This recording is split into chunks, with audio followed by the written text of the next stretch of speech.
Batmasi sa guerre na mboko. Musicien aussi sa guerre na mboko.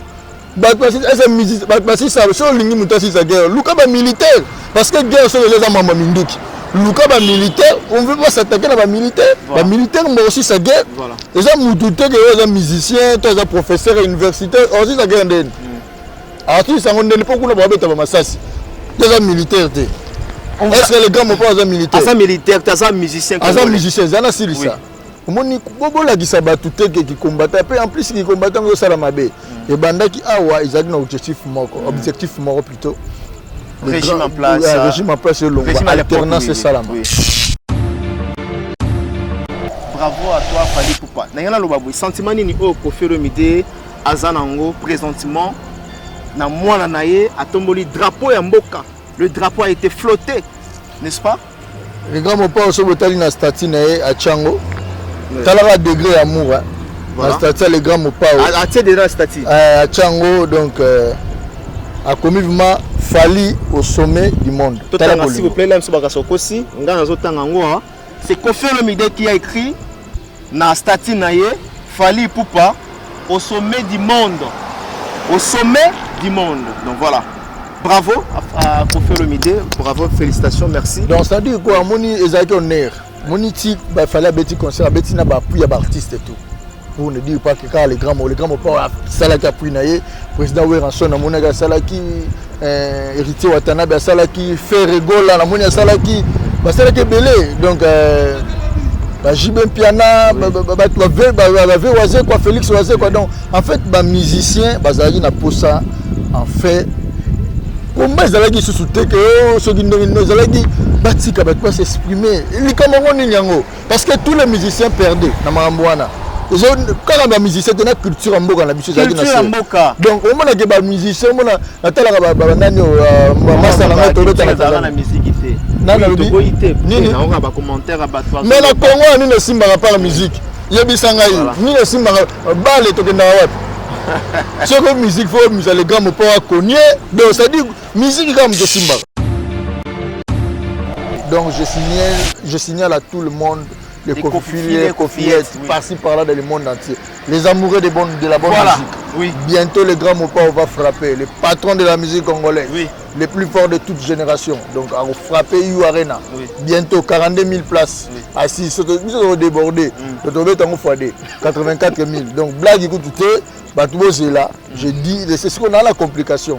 Le Salam, à Tanzanie, donc les grands Mopao arrivent, bon c'est là. Il y a la publicité de Jésus le Gapuna, bon c'est là, les grands Mopao ont assuré.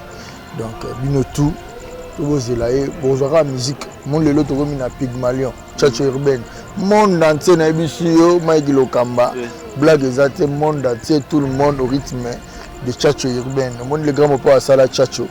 Le la musique congolaise, c'est la source de la musique congolaise. Mais cette fois-ci, on navigue donc Tchatcho urbain, les Arabes maïle, on calamité bandobeta betango. Donc, tout le biso tout na Tanzanie, na Tanzanie. Alors c'est pas ça, on va dire que belé, mon musique en général c'est le grand Mopao. Tchatcho vraiment Tchatcho, les chansons demandées aussi. Sinon, et tombé va faire ça dans mois de la femme.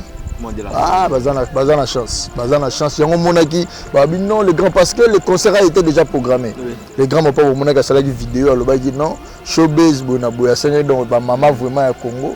Donc please in English parce que mon ibache avion ça fait longtemps. Déjà sur ordonnance, autorité non les grands m'ont pas fait innover ta kuna. Botala kaka donc vraiment tout ça ni binoté tu ebi ki ana kina boza la bercer. Vous venez à Banda, vous placez vos à la boîte, la banine, vous avez la musique à Koffi Olomide.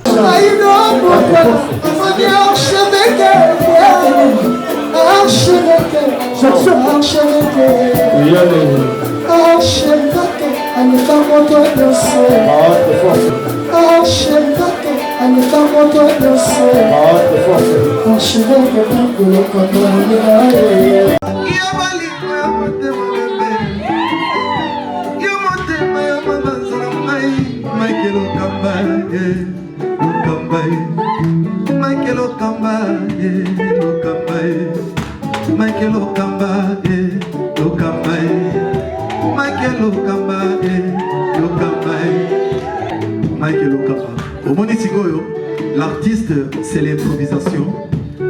honoré dans l'émission. Africa Elengi TV, votre chaîne, l'incontournable, la star des chaînes.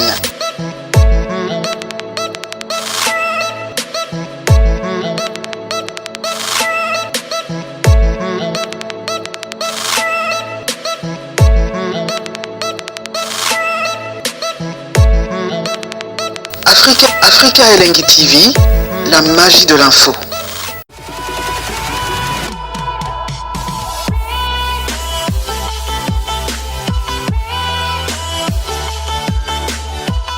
Très heureux de vous savoir si nombreux pour suivre votre émission Jardin des Stars, mesdames et messieurs, encore une fois. Bonsoir, bonjour, ça dépend l'heure à laquelle vous nous captez en ce moment. Nous sommes dans la République démocratique du Congo, où est située, n'est-ce pas, la capitale Kinshasa. Nous sommes précisément dans la commune de la Gombe, donc Esikawa puis Mike Lukamba, présentement à tout ça la émission. Aujourd'hui, nous avons tant d'actualités Oyo Torosolo Alango concernant la musique congolaise. Aujourd'hui, ce soir, vous avez vu que Kofi Olomide Oyo Bauti ko annulé concert qui prévu na Katia Kinshasa na Showbiz. Pourquoi cette annulation? Vous aurez droit quand même à l'annulation du concert de Kofi Olomide. En même temps, Kofi Olomide sera à Tanzanie et puis il va se produire concert Oyoza Batubazo Zelango vraiment. Je pense bien que le nom Mbelabino merveille, mais qui merveille? Merveille Rambo. Oyo, la bouche privée, la bouche autorisée de Kofi Olomide. Mais comme étant Nayambi Merveille Rambo, je vais profiter à cette occasion de la température ni Kofi Olomide Azanango. Nandenge concert, il a fallu pour pas, ils ont réussi à 100%. Sans plus tarder, j'ai réussi pour vous. Merveille Rambo. Ouais. L'homme de Biediago. Non, l'homme de Bediago, il faut bien préciser, c'est le général Bediago. Ah, général Bediago. Bonsoir. Ouais, bonsoir à tous les internautes qui nous suivent dans ce net moment, particulièrement Kofi Kofiette. Donc voilà. Bien habillé, hein? Balman, hein? Na mona ki gez mawe ta kota na arena. Ouais, on a fait un beauté. Donc voilà, petit frère, son a eu un système, un palais. Donc Gaz Mawe était star na biso lelo à Congo, donc blague écoute, super star parce que hier Banilinga à la star, voter. Donc blague écoute, na fait un beauté belé. Donc voilà quoi. Le concert était prévu na Showbiz. Pourquoi cette annulation? Bon, l'annulation est suite au monde le grand Mopao. Je le salue tout d'abord, l'inoxydable, le patron de la musique congolaise, autrement appelé le faiseur de superstars, le faiseur de stars, le grand Mopao. Donc la pêche Bambo Tebele. Concert Zaraga annulé la suite, le monde le grand Mopao l'ami des présidents, l'ami des autorités. Voilà. Donc ça fait un temps que général sous Tanzanie, Moni Batala Yewabino. Comme le grand Mopao s'est pris ça du bateau le 14 février na Orchidée. La pêche RB Mbote, donc Nathalie Bumba. Donc nous avons abêté le 8 mars, tout Betango, Libanda. Donc voilà. Ils ont 6 ordonnances présidentielles, donc Tanzanie va s'organiser, va venir au Kofi Olomide, to manquer au peu moins trop. Hier on a au côté, donc au chauffeur biso mois demi. Donc on moni le 8 dans le 7 déjà. Donc le 8 mars, Kofi Olomide sera bien à voilà, le 7 déjà tous en Tanzanie. Les 7 vous en Tanzanie et la production c'est Nick Banda le 8. Le 8 mars. Je pense que tu as le 7. Le concert est bandit le 7. Dans Tanzanie le 5. Voilà. Donc tu es là-bas, maman, le 7, le 8. Je pense le 8. Après là, tu es maman, Kampala, Mboka, grand-père Jack Pemba. Donc voilà. Voilà, c'est-à-dire que les 5 les groupes quartier latin, et Rolongwabongo na Kinshasa, et Rosala déjà na Mboka Oyo, Tanzanie. Et après le 7, le 8, dans la production scénique, so basili siwana bakukanga bisaka na pobo kene na mboka na biso na Uganda na Kampala ouais Kampala Jack Pemba donc mboka bakene voilà pesi bande ko na biso tu ya Kampala mbote ba la biso donc on a évité le tout puissant Mikolo Azawa puis na Kenya ou bien na Tanzanie moi Mirajabu salanga sin velanga zala gaga le tout puissant ouais éviter le tout puissant c'est comment comboni tu éviter alors qu'est-ce que le public peut attendre na jour wana ya concert ya Koffi Olomide. Bon moni merci vraiment la question na yo. Donc bah Toto à Dar es Salaam à Tanzanie, donc le grand Mopao arrive. Bon c'est là. Na yebi que ba publicité déjà le gars kuna bon c'est là les grands Mopao assuré.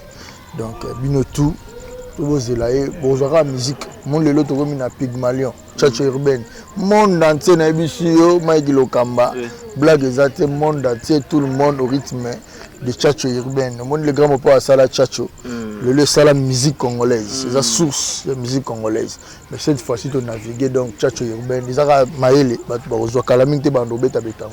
Donc tout na biso tukuna na Tanzanie ba na Tanzanie alors c'est petit ça ba on va dire besoin belé ba tozana biso moni musique en général c'est le grand Mopao. Tchatcho vraiment ba ozama Tchatcho la chanson demandée aussi sinon et tombé peut va fête ça ba mois de la femme. Ah bazana chance yango monaki ba non le grand parce que le concert a été déjà programmé. Le grand Mopao monaka sala qui vidéo alors ba dit non showbiz bona boya senya donc ba maman vraiment à Congo donc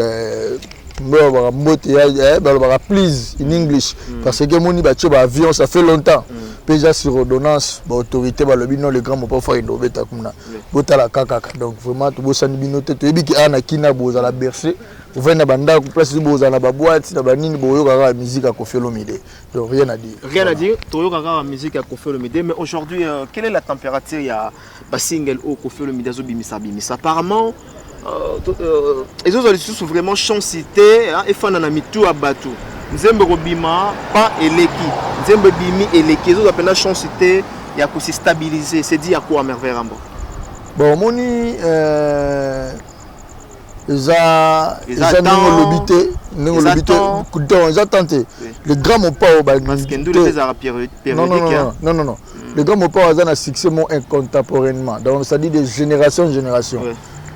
Talaka ti lelo yebisanga yi générique nini hein so ba chango e ko na tata mobimba parce que tata mobimba ebengisa bana 1 mois je dis bana 1 mois mona mona so na 1 mois amonga kama kelele so ba tata mobimba obina ti de 100 ans est-ce que papa 100 ans yebisanga mu papa 100 ans to autorité na pesi exemple aux excellence mo hein excellence mo ya Congo donc oza déjà ba cinquantaine nzembo nini ya Rose Vanda na nini ba tchanga zo bina les abike azala se retrouver tata mobimba Koffi Olomide tala le grand Mopao so na bit ça ba selfie za moi kala ça fait 2 ans 3 ça la race c'est le belango parce que bon to le belango lelo tous les jeunes que zo na Tanzanie ba zela tubi nini ko na succès le grand Mopao ba zo zela nyoso exactement ya okota na ngoto le grand Mopao ba zo zela nyoso voilà vous comprenez ba zo zela nyoso donc c'est à dire quoi ndeti nje moloka tata mobimba yebisanga ana générique au moins tous les génériques bimba yango zo melango ka to comprendre te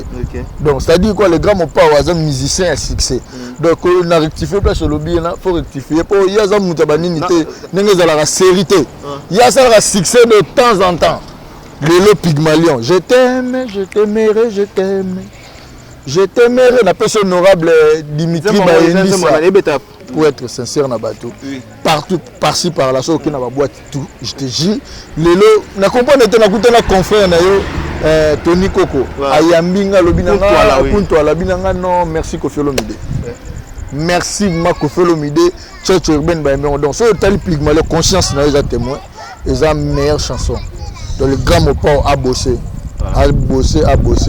donc moi je me suis donné un symbole parce que le grand Mopao a ça la fierté à Congo la bibliothèque de la musique à Congo tu vois donc rien à dire quoi.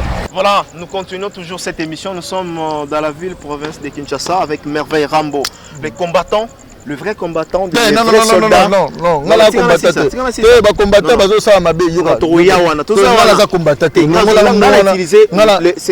Non, utiliser appelle-moi le seigneur de guerre. Voilà. Non, le seigneur de guerre du groupe vrai ou faux. Moni yoranga na explicité na bato. Moni tellement comportement ya combattant dans mon français. Biso tous za ba combattant ya vie na biso. Mais c'est comme na ba sens moko zo nuire biso moko na préféré to benga na combattant pour na migolo. Voilà, et zo nuire yo bien. Ndenge constant sali pe remarque na yo. Alors Merveille Rambo lelo bozo sibir na makambo belé banilation ba concert lelo bazo lo bakeno na est na Beni il y a des massacres, il y a des tueries, il y a des femmes violées. On peut dire quoi? N'engue bato ça accès à musique na espace Schengen na ba diaspora na biso. Bon, moni c'est contre. Tu vois, ils sont contre. Ça est bien dans le monde. Moni lelo combattant soi-disant ba faire ndeko na biso wana ba na ba kayu na bango ba la mukana tongo. À quel légal, toi à quel place moi à bosser. Tu vois? Donc pourquoi pas musicien? Na bien, si ça guerre na mboko. Musicien aussi ça guerre na mboko. C'est musicien, si ça so lingi mutasi ça guerre. Luka ba militaire parce que guerre c'est les amama minduki. Luka ba militaire, on veut pas s'attaquer à ba militaire. Ba militaire mais aussi ça guerre. Voilà. Les gens mututé que les musiciens, les professeurs universitaires aussi ça guerre ndeni. Artiste ça on ne peut pas kuna ba beta ba masasi. Les militaires té. Est-ce que les gars m'ont pas des militaires? Asa militaire, asa musicien. Asa musicien, ça na siri ça. Moni bobo la gisa batute qui combattent peu en plus qui combattent au salamabe. Et banda qui awa ils ont un objectif mort plutôt. Régime en place. Régime en place long. Alternance c'est salama. Preuve année comment combattant et outana IDPS. Tu vois? Babunda donc régime peut échanger parce que yebisanga itilelo. Vous acharné na ba musicien batango non besoin pouvoir ba kena ba Paris wana ti au monde na bango bo sala bango bien vous comprenez sur musicien lisu munini musicien ko sala o ko pekise bo yebisanga ndeti grand pote vena ngai abetaki lobby sur lelo guerre sili na beni ni ne Congo comme paradis to elo ni changer mon que musicien ça pour rien donc ça dit quoi et ça va manquer j'ai ça qui nous thème mabe ba excusez dans le bango oh moni gaza combattant za na posa ya mboka kolega biso to s'il te plaît na silisa oh moni gaza combattant beni za wa bien na beni les appels okita les a on cherche bien za okita so moni ko lingi mboka kolega biso parce que ngai je fais dans la trentaine d'années avant d'arriver à Kinshasa à Tambola Afrique grand mo pas Tambola na mona la mitilité ba excusez-moi na Kinshasa donc na limité bato ya mikilo ba la passe koleganga ba mona la souffrance à kin koleganga mais là je te na limité parce que moi je vis ici au Congo na bi passe à Congo ko passe à Congo aussi là ba discours té et si la teke na robeta bato wana non et aussi la ceux qui bango ba combattant wana ba kitisi mutema ba sangani na bato ba ko sangana bango so bazo reprocher ba musicien bo sangana bo solola. Tu vois, et là on y est là, oligami, ben yo boy niet, mais ça bête non, ce n'est pas bon. Sur les combattants, mon nigga, un vrai combattant, des bazar. Pour le moment, on a star, hein. Maman les canaba YouTube, on a moutalé na YouTube, on a kenagi na Nigeria, na monagi oya wapi. Batwa kenaba Nigeria ba bisoye. Au Nigeria, on a armé ba musicien na bango ba sanga, non, ce n'est pas bon. Tu vois. Après na suka tche numéro na téléphone na ninde bino ba journaliste bochaka pour luka ba momi luka pour luka basi ce n'est pas bon donc on a une explicité beau ba combattant boza ba frère boza bato yo omoni parmi bango ezana bato baza compréhensif ba comprendre très bien les grands mopa wa kenda na pesi mbande ko na tout basona les grands mopa omoni baza ba intellectuel batalaka ba yebi ke kombe ezalaki pour alternance. Kofi Olomide le grand Mopao, c'est un artiste, c'est un militaire, bayamba et basolo là qui toque. Tu vois, mambo ça la bien. Donc au ça là tout ça la pose à bras de fer té nabino. Vous avez bande na biso congolais. Entre eux, on dit les lions ne s'entretuent pas entre eux. Tu vois. Voilà. Donc biso nabino toza ba famille. Toza famille. Voilà. Permettez-moi na loba. On vous accuse aujourd'hui que bazo s'attaquer na ba musicien té. Les combattants bazako s'attaquer na musique congolaise na bisoté mais bazako s'attaquer na main noire ezana sima ba musicien c'est-à-dire aujourd'hui fali azobeta selo bango fali azobeta ezana appui à régime au bango bazo boycotter au bango bazana mécontentement sur cet régime au ils ont appuyé pour que concert ezonga bon moi non biso boy to dévoiler suko voilà so babi appui main noire oui main noire ezana sima soit disant ba musicien yangwana so main noire ngo simplicité des années. Il y a un régime en place. Oui. En tête d'un régime en place comme le président Félix Tshisekedi n'a pas un avec beaucoup de respect. À quel rapport de Kunat. À quel moment meeting Kunat va combattre la monnaie web. Parce que il y a mouton, il y a un accord ça ceux qui y a un noir, soit 10 années je pense pas. C'est salamaïté salamaïté. Yo moni fali à de on a vu ça bêta au monde battu banderole la président Tshisekedi. Au monde banderole ne Kunat. pourquoi opelisa baninga musique kolinga baninga basala te boyebi te biso ba jeune frère na bino yo peut-être moninga na balmen yo hein les moi cher donc faut zala petit na frère na ngai donc ko bimaguna donc et ça tactique de jeu oyebi te ni na ndiraka donc ça dit quoi omoni lelo bazwaki nini ya koloba te non basi na biso ba musicien ba ezala nini ba musicien bazwaka basi na biso donc tapage comme ça là oui frère na biso abeti basi anene babotisi kuna so omoni ke bazwaka basi na bino Autriche peza poto aucun Autriche so omoni ke non Paris ba musicien ba kozani ke moi si na yo longo na confiance na ye pour un musicien mon outil Afrique a joyeux franchement non ça dit moi si na yo aza faible même infidélité à base na bango même en musique voilà moi infidélité à moi si na yo même en musique non ça on moni que ça bon changer pays OK on va attendre na Bangladesh kuna bani au luketa pays mususu pourquoi ya roboma nyonso na ce n'est pas bon tozolo bango te na kanda ko sala bois de faire na bino non tozana pour ça ba faire na biso d'autre part pour ça la bazo bunda d'autre part na mambo je suis ajouté bato basalaki combat ya bien il y a d'autre part et c'est là qui tu vois yo moni ba combattant les grands moments les grands moments a fait une grande part le long la musique akendaki poto kuna vandi solo na bango na basaki ba ina post alternance le ba moni mutu na bango ye ba yoga ba sepeli les grands moments lobby biso les grands moments lobby soki ya robeta na poto ba premier invité neza ba combattant ba combattant na tout bomona ki wana ba premier invité ne bango wana nde akozo bango ça va na tikela bino ata micro pe pour passer message na bango tellement ça moment encore influent il y a concert il y a Koffi Olomide ba profiter 10 minutes pas de problème donc bato ba yoka bango monde entier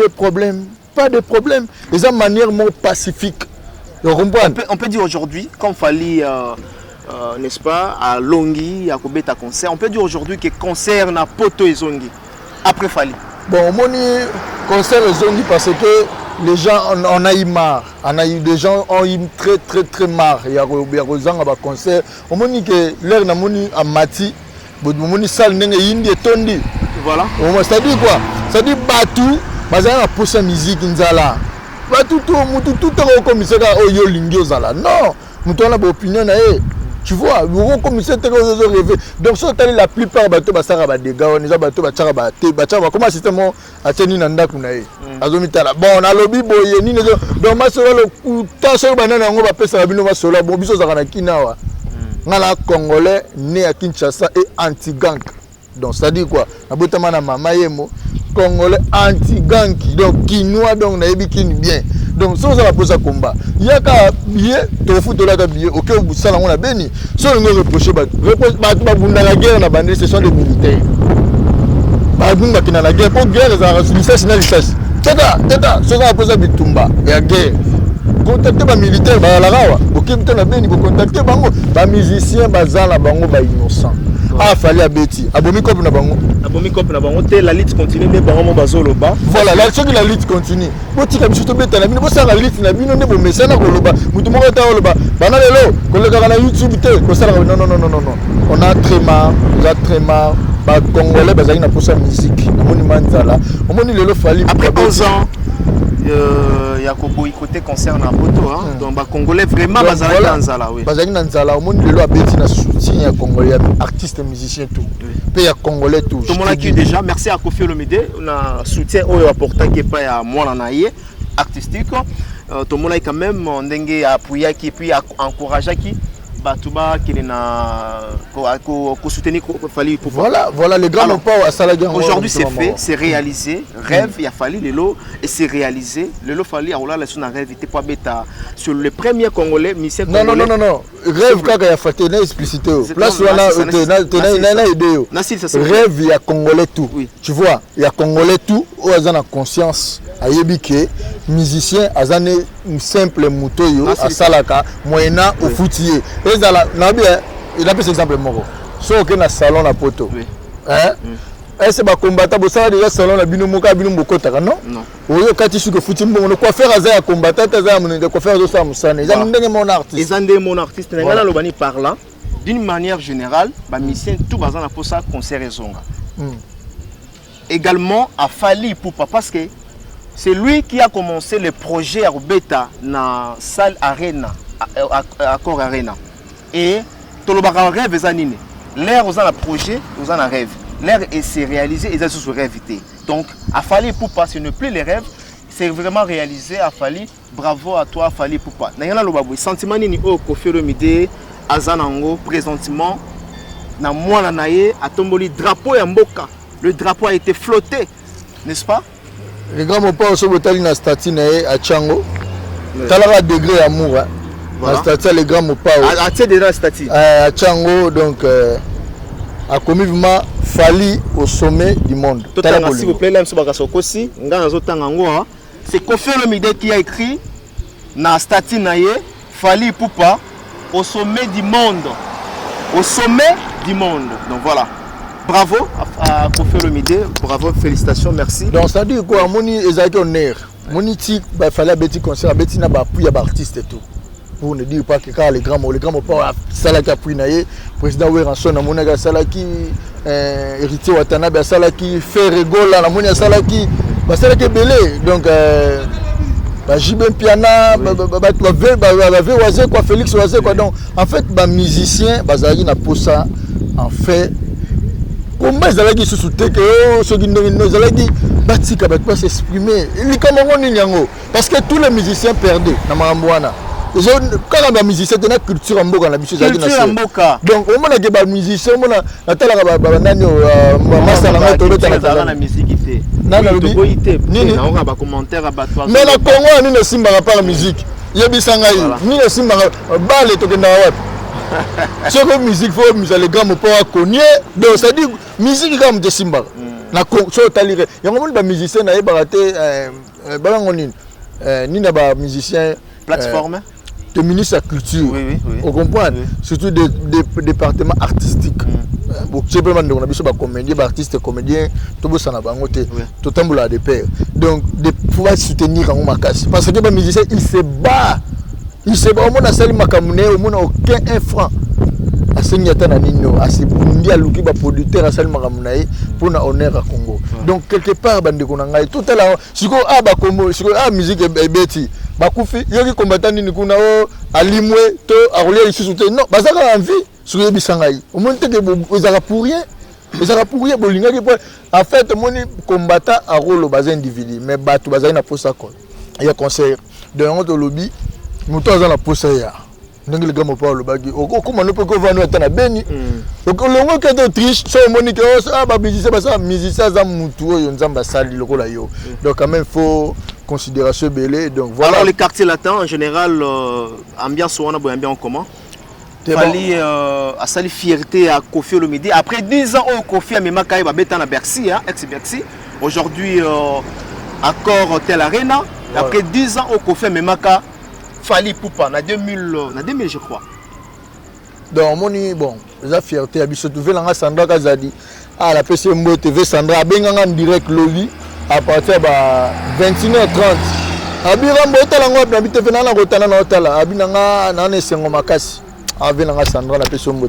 Donc voilà Sandra Kazadi lisasi donc ça dit au sengo la ki na congolais tout ma congolais tout et sengo la ki musicien nyonso na kutelo na ba musicien belé no donc ba sepeli parce que Fali Poupa ndebo bamuna ke wana azaki moye balonga ezala kaka te quelque chose de ba tumbaki ba garde de Lyon mais comme alaki Fali il était avec ses amis ba coup de pouce ba musicien tout bazalaki wana donc il y a eu des fans ba musicien tout ba bino to kendo ko chapwa parce que eux ezali mama mboka tu vois mama mboka donc merci na ba artiste surtout ton quartier latin tout bayaki wana ba chaki pe quoi donc voilà ba orchestre mususu donc merci vraiment le tozana esengo donc tropé ça ka fait na Fali Poupa merci na courage merci donc voilà mais moni lelo Pygmalion to bando betali solo wana na zoya to lobela Pygmalion avant de clôturer après Fali Poupa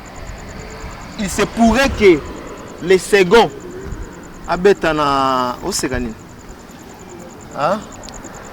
Tela seka la moni ken piana benga ngala ko mi Paris na pito parler. Abengi ngambo na ko mi Paris donc mbote ken piana.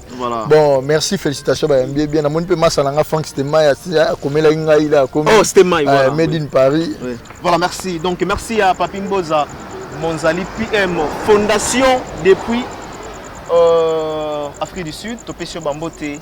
Extrêmement bon, il y a Boston Gama, donc nous allons repartir du côté de Londres pour penser à l'homme idéal Gauthier Mascotte, l'ingénieur de banque, sans oublier Nama Lolo, Loris la Congolaise.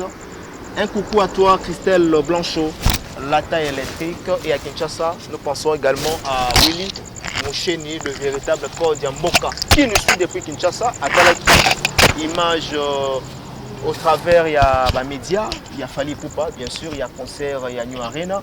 Et merci également aussi à mon ami, mon pote, Prince Yaweli, Mister Versas, bon retour au pays. Merci. Alors, avant de chiter, na lingi tolobela vraiment to beta c'était na Pygmalion.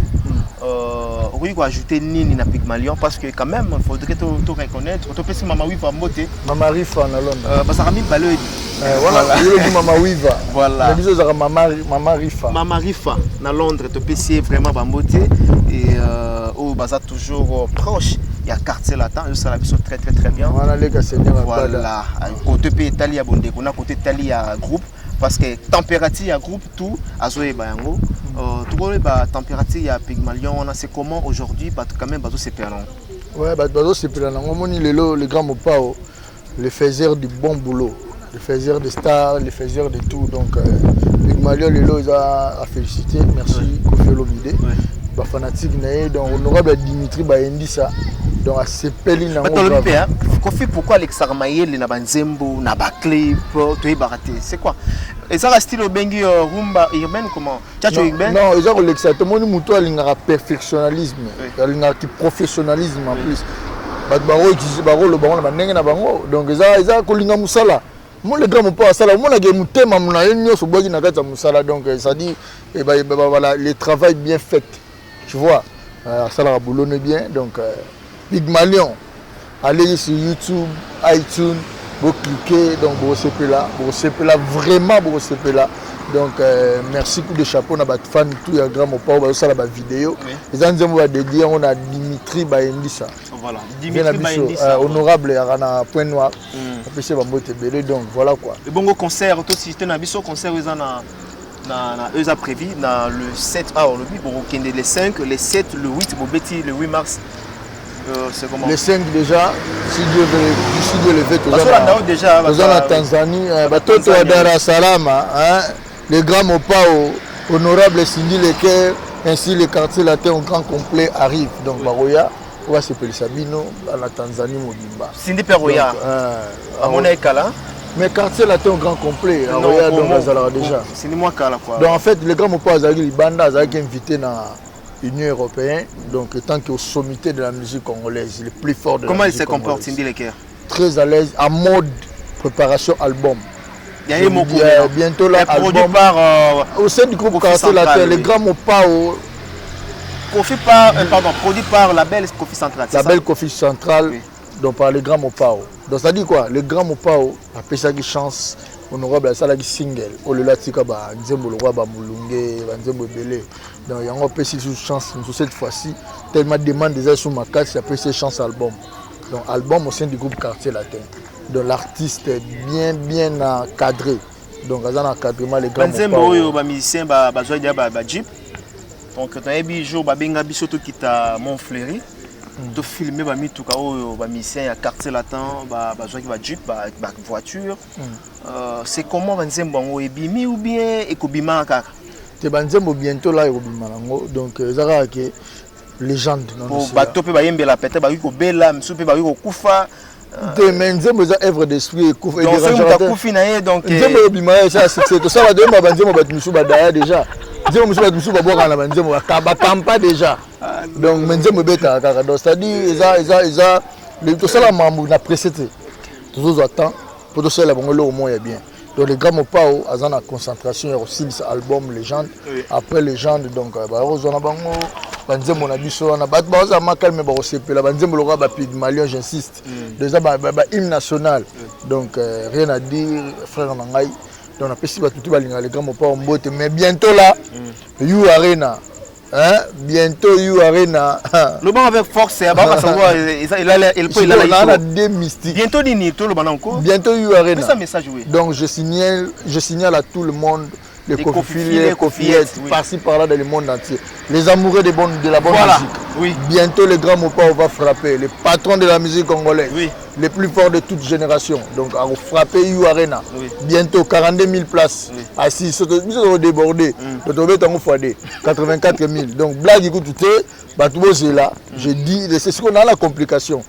Donc nous nalingana nchaka mpo takwana betaka tourna kende kwa no sango tokuna nde yo ochanga bulni tena kende kana orchestre mba te na chobul faut qu'il kana orchestre pour ça là pour ngene bon là yo donc comme aux vice-président après Franck Stemai donc te wana motana na pese moto na kende kana orchestre pour na ndo tala ngo siko ndo konza jimelko we na ndo tala ngo siko buna ngena bima kuna buna ngena ça spectacle na bima na ino annoncer na le grand mopo parce que mais kofi pa lingate en fait ils ont bangala mpe ko kima kende na ye faut même kende na ye mamba poto te yoso ke yo moko te talaga mboka wana yo yebite Vincent français déjà bon tu dois la télévision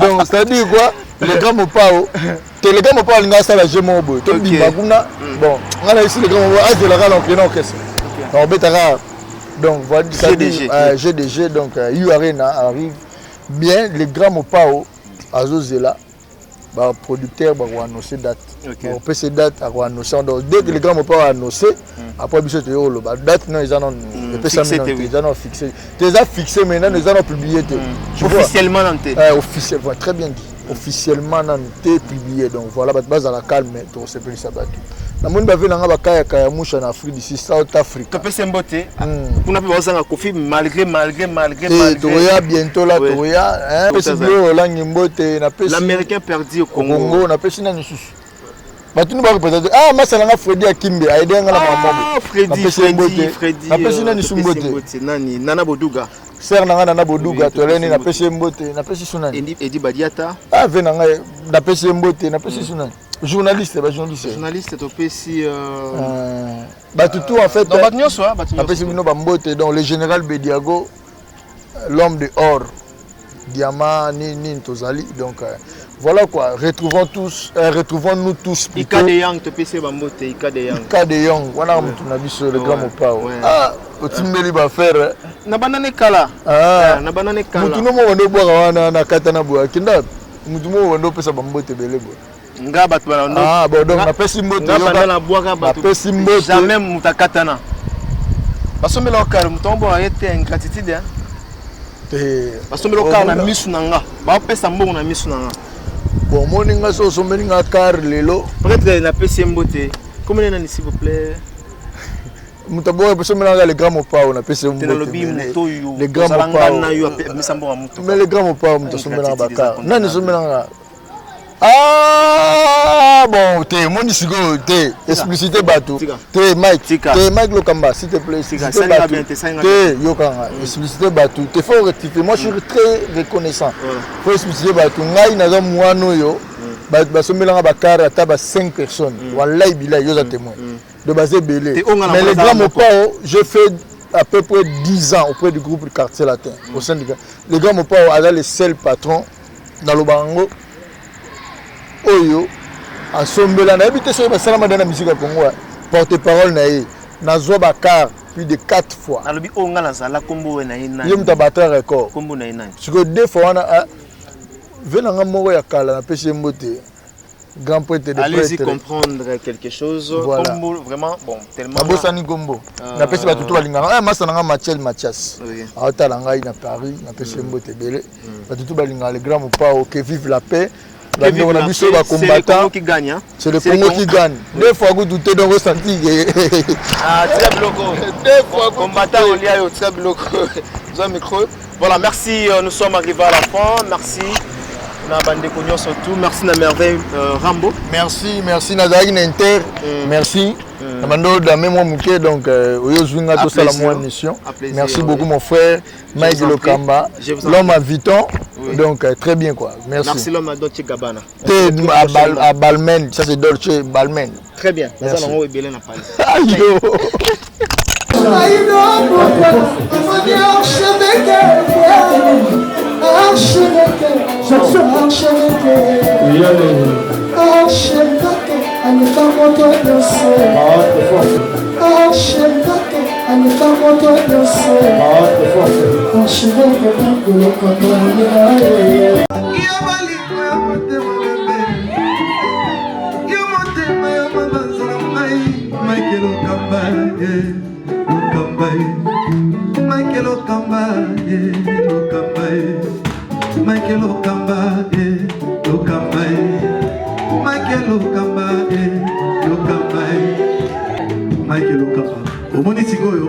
L'artiste, c'est l'improvisation.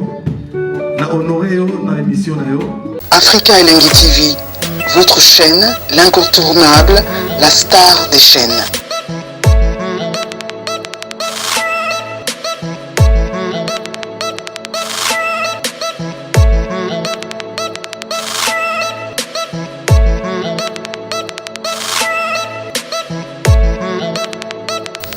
Africa Elengi TV, la magie de l'info.